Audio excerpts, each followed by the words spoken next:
na x squared plus 4y squared minus 6x plus 16y plus 9 equals 0. So, basically guys, kapag meron tayong gantong given, so part to ng conic section yung ellipse na. And if ever na gusto mong matutunan kung yung iba pang mga conics yung paano siya sinosolve, meron tayo dito yan sa YT. Explore mo na lang.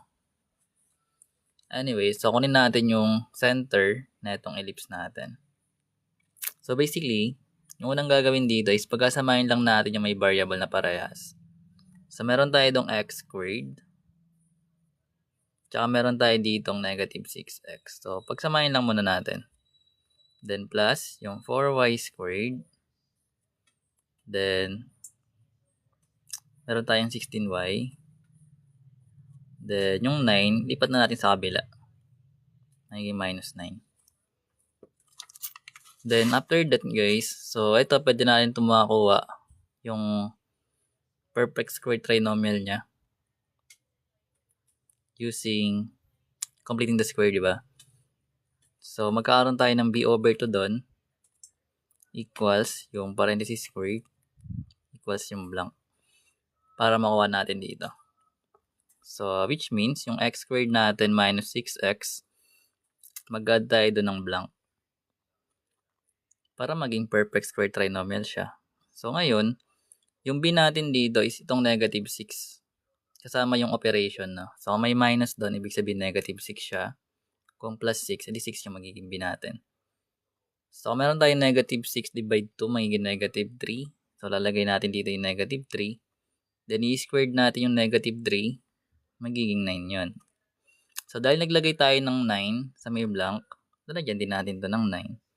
So itong form na to guys is perfect square trinomial na to.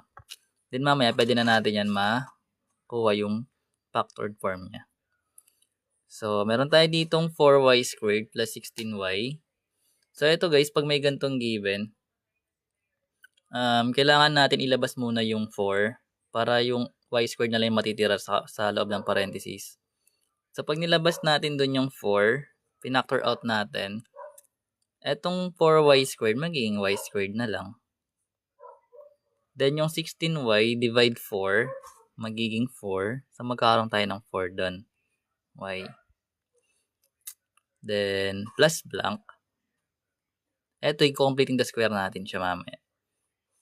Then equals yung negative 9. Then remember, meron tayo ditong blank na dalawa, di ba? So ikakopy natin yun. Yung mga nakalagay doon. So add na tayo dito ng blank. Then sa kabila. Then anyways, ito guys, nakita mo tong 4. Ito kasi galing, yung 4 na to, i-multiply mo siya sa nakalagay dito. So kung walang nakalagay doon na numbers, etong blank lang ilalagay mo. Pero pag meron kang pinactor out na numbers or nilabas, yung nandito na part na nakalagay, i-multiply mo yan. So sa madaling salita, copy mo lang yung 4 na nasa labas, then multiply mo yung blank. Anyways, completing the square tayo. Sumot natin ng konti. Visible pa ba? Parang blurred na. Yan. So, punta tayo sa kabila. Ito. Blur na naman. Wait lang nga, nagba-blur.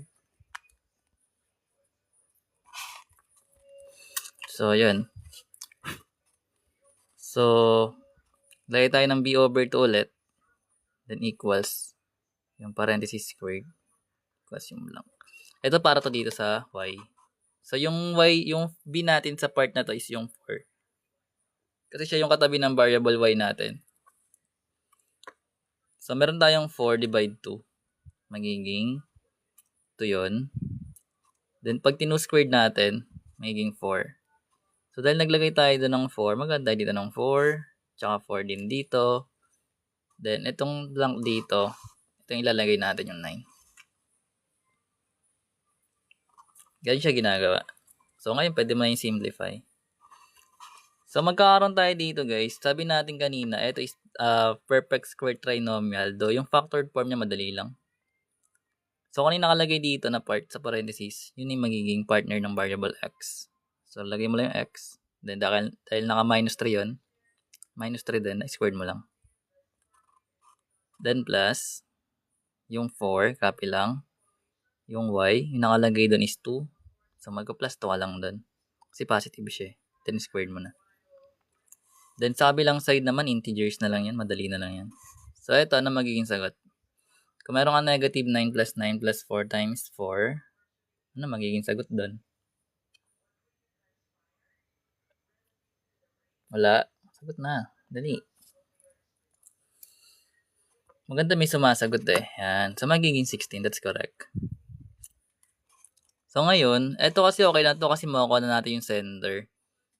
Pero kung gusto mo ang kunin yung standard form niya, diretso na natin. So, yung gagawin lang guys, sa standard form kasi ng ellipse, kailangan naka-equal sa 1. So, ibig sabihin, divide natin to sa 16 lahat. Then, ayun na, makukuha na natin yan. So, eto guys, magiging x minus 3 na naka-squared over 16 plus etong 4 tsaka yung 16, i-divide natin yan. So, remember, ang 4 divide 4 is magiging 1. So, kahit wag na natin lagyan ng 1 doon.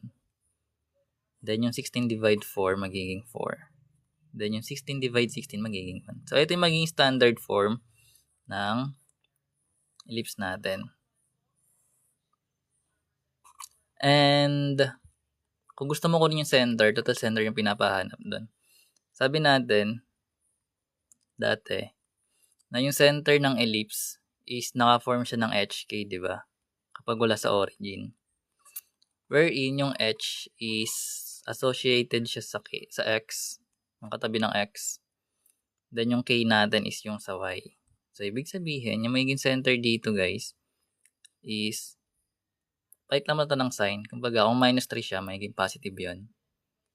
Then, kung negative siya, kung plus naman siya, magiging minus. So, ito yung magiging center natin. Ganoon lang siya ginagawa. Gets yun, di ba? Yeah. Then, kung gusto mo naman siya i-graph, pwede rin. Pero marami pong process yun. Total, sige, buuin na natin to. Para may content. Dagdag na lang natin. So, remember, i-graph natin siya. So, copy lang ulit natin. So, meron tayong x minus 3 na naka-squared over 16 plus yung y plus 2 na naka-squared over 4 equals 1. So, yan. Anong grade? Pang grade 11 to eh. Sa practical to guys. Sa analytic geometry. Di ba grade 11? Anong grade ka na ba? Di ba 11 ka? Wala ba kayong gen? Wala ba kayong practical? Kaso baka third, ano pa to? Second quarter yata. Hindi ko lang alam. Hindi ko lang sure. Sa practical to, ano mo to sa practical? Yung conic section. Pero ang inuuna doon, ano yung circle? Circle, parabola, tsaka ellipse. Then hyperbola na. Ay, binago na. Grade 12 ng practical. Hindi ko alam eh. Anyways. So, kukunin na natin dito guys yung mga need to graph this ellipse. So, alam na natin yung center, that is 3, 2. Galing yung dito guys, no? Sa part na to. So, sabi natin last time, kung walang mga pair yung x and y, 0, 0 yung center natin doon. Same yun sa lahat ng conics. Tsaka sa ibang mga vertex. Ganun. So, sa case na to, zoom out lang natin ng konti. Yan. So, yun. Kunin na natin yung A. Remember guys, sa ellipse, halos parehas lang kasi yung formula sa sa hyperbola. Pero kung hindi mo pa na yung sa hyperbola, dito tayo sa ellipse na. Malinaw ba? Parang malabo sa akin. Wait lang, inayos ko eh, para malinaw. Pero nababasa nyo ba na maayos? Parang malabo eh. Visible ba?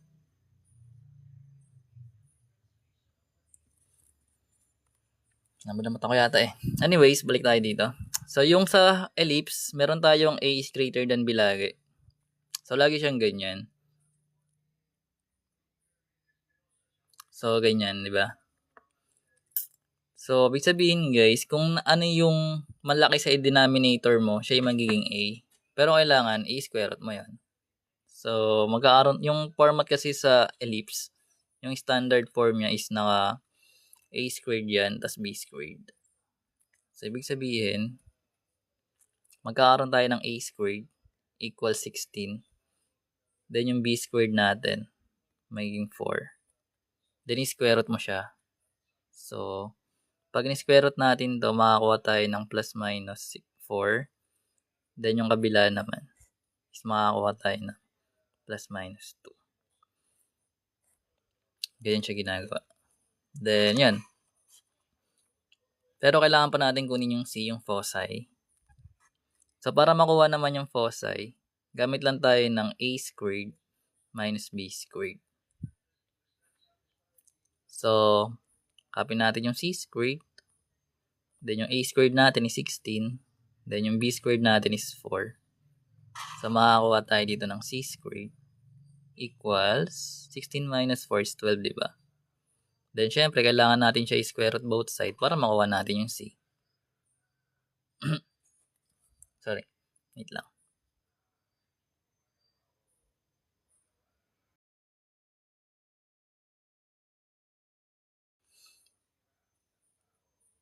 So, ngayon, pag in-square root natin siya both side, guys, syempre, makakuha tayo ng C. Anong magiging sagot kapag meron tayong square root ng 12?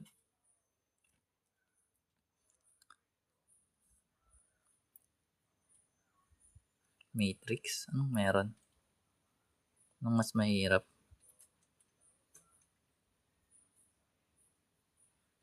Matrix? Meron ako nun R sa YT. Try mong i-explore. Madali lang yun eh. Try mo, pag may time guy, binge watch mo. Sa YT, di mo alam, di ka nanonood sa YT ko report ka sa akin. Hey Casey, one shot. Pag hindi perfect square, edi simplify mo lang siya. Wait lang. Ba't marunong na kayo ng guys, simplify? So guys, subscribe na kayo sa akin. Ads muna tayo commercial. Hindi kayo nagko-comment. Kakapost ko nga lang ng ng video no. Ito na yung kagabi, yung nung nakaraan na pinagawa mo sa akin. Yung rotation na wala sa center, nahirapan lang, hindi ko na pinaganda yung edit niyan.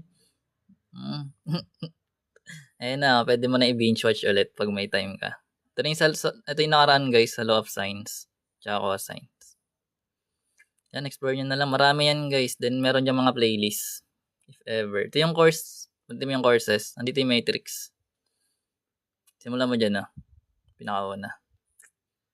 Gusto mo mag-advance. Kasi tatama rin ka rin sa school pag pinanood mo yan. Pero maganda rin para makasagot ka. Then gusto ng mga playlist guys, meron yung dito. Then subscribe na kayo. Then like nyo naman pag pinapanood. Grabe naman, isang pindot lang yung like. Ayaw nyo ba yung mga ginagawa ko dito? Joke. Drama no? Anyways, like tayo dito. So remember guys, meron tayong radicals. So kung marunong ka ng pag hindi perfect square, syempre, kunin mo yung perfect square niya kasi yung square root ng 12, di ba, pwede siya magiging square root ng 4 times 3. Then yung 4 is perfect square. So pwede mo ilabas. So remember, lagay may plus minus guys. Kasi lalagay natin yan sa taas tsaka sa baba. Yan, ganyan siya. So ito yung kailangan para mag-graph siya. Yung ABC, tapos yung center. Ito yung center natin. So, ayan, graph na natin. Pwede na yan. Tama ka, ang galing Wait lang, inaayos ko kasi lumalabo Parang kayo. Ay, iba pala yan. So, i-graph na natin siya, guys. So, basically, gawa ka lang Cartesian. Then, gawa ka lang kung ano yung nakalagay ng mga numbers. So, meron tayong 4 sa A. Remember, guys, para masabi mo kung ano yung ng ellipse mo, kung naka-horizontal yung niya, major axis, or naka-vertical. Nakadepende yun sa A.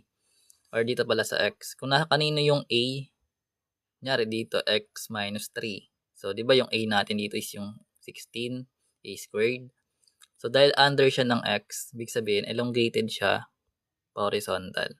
Pag mas malaki yung denominator ng y mo, pa vertical naman siya. Anyways, pag hindi nyo naintindihan, try nyo dito panoorin. May mga conics doon. So, lagay na natin.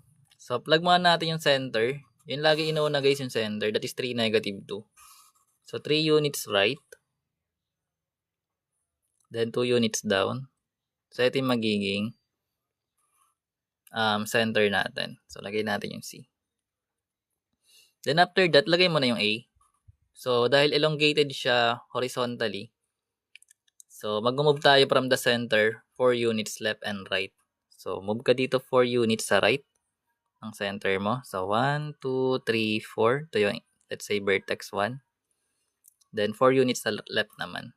So, which means, magkakaroon tayo ng 1, 2, 3, 4. Dito yung isa. Vertex 2. So, kunyari pantayan, no? Then, yung B natin, that is 2 units up and down from the center. So, 1, 2, nandito yon. Let's say, co-vertex 1. Then, 2 units down naman. 1, 2, ito yan. Co-vertex 2. So, pag ginrap mo na siya, guys, bali dapat tatama sila lahat sa vertex. So, something like this yung itsura niya. Sa ganyan. Then, syempre, eto guys, meron tayong tinatawag na major axis tsaka minor axis. Yung major axis, guys, kung saan etong vertex mo nandoon naka-align. So, mapapansin, mas malaki yon kaysa sa vertex. Then, pa-plug na natin yung foci. So, meron tayong 2 square root of 3. So, galing dito, guys, lalagay mo yung foci natin. No? Naka-align lagi yun sa vertex. Sabi sabihin, nandito yung part na line sa line na to, na horizontal. So, ano ba yung approximate ng 2 square root of 3? Ang square root of 12 kasi nasa pagitan siya ng square root of 16 tsaka square root of 9, di ba? So, saan yung part eh? 1.7. Sigurado ka? Parang hindi. Check natin. Wait lang. Square root ng 12. 3.4. So, may sabihin 3.5. So, something, distance yun guys So, 3.5. So, 1, 2, 3. Dito yung parte. Ito yung F1 mo. Then, 1, 2, 3.1. Something nandito yon. So, ganun siya guys. Ginagawa. And sabi ko mga pag di nyo naintindihan, baka dito na nyo makakita. Marami yung nakalagay doon. Then, ano pa ba dito? Then, ang kinukuha pa dyan guys, yung mga yung mga vertices. So, kung marunong ka naman tumingin, pag nakagraph na yung mga given, doon mo na kunin. Kunyari, eto, yung vertex 1 natin, ano yung ordered pair ng vertex 1 natin kung meron tayo neto? Diba ito yung vertex 1 natin? So, bilangin mo na lang like 1, 2, 3, 4, 5, 6, 7. Then, bumaba ka ng 2 units. So, magkakaroon tayo ng 7 tsaka negative 2. Ayan yung vertex 1 mo. Then, yung vertex 2 naman, bilangin mo lang kung nasan yun. So, meron tayong negative 1, tapos 2 units downward. So, magkakaroon tayo ng negative 1, tapos negative 2. Then, kukunin mo rin yung co-vertex. So, yung co-vertex 1 mo, taas yun. So, 1, 2, 3. So, lagay mo yung 3. Then, hindi naman yung gumalaw. So, 0. That's correct. Then, yung co-vertex 2 natin, ganoon din. Bilangin mo na lang. So, 3, 1, 2, 3, 4. So, magkakaroon tayo ng 3, negative 4. That's correct. Then, yung foci, yung F1, kunin mo rin. So, sabi natin, di ba? Ito yun. So, 1, 2, 3, 4, 5, 6 point something siya eh. Hindi ko alam kung ano yung nakalagay. plus, wait lang. Square root of 12 plus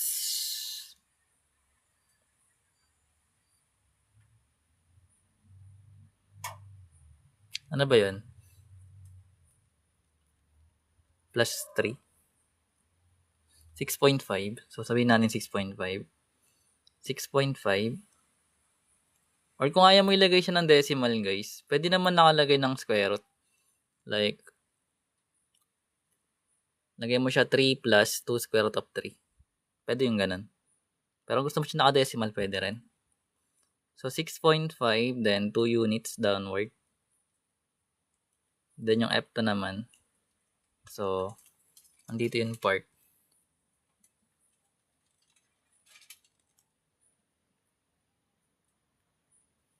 Basta something like this. Kunyari, ayaw mo siya kunin na na decimal. Magkakaroon tayo ng 3 minus square root of 12. That's correct. Or yung 2 square root of 3 pwede rin. Pero, depende kung ano yan kung anong gusto mong ilagay. Basta naintindihan mo yung ginagawa mo. Then, negative 2. Pwede yung ganyan.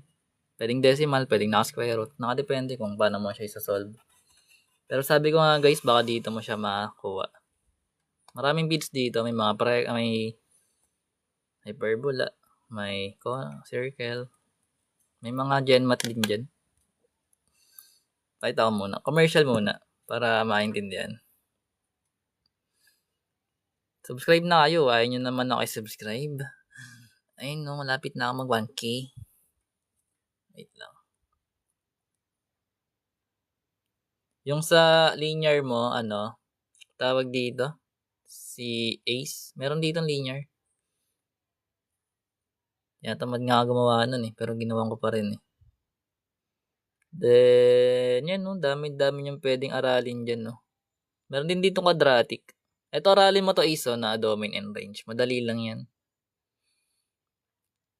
Tapos, ito yung quadratic function. Ito. Ay, anday derivatives.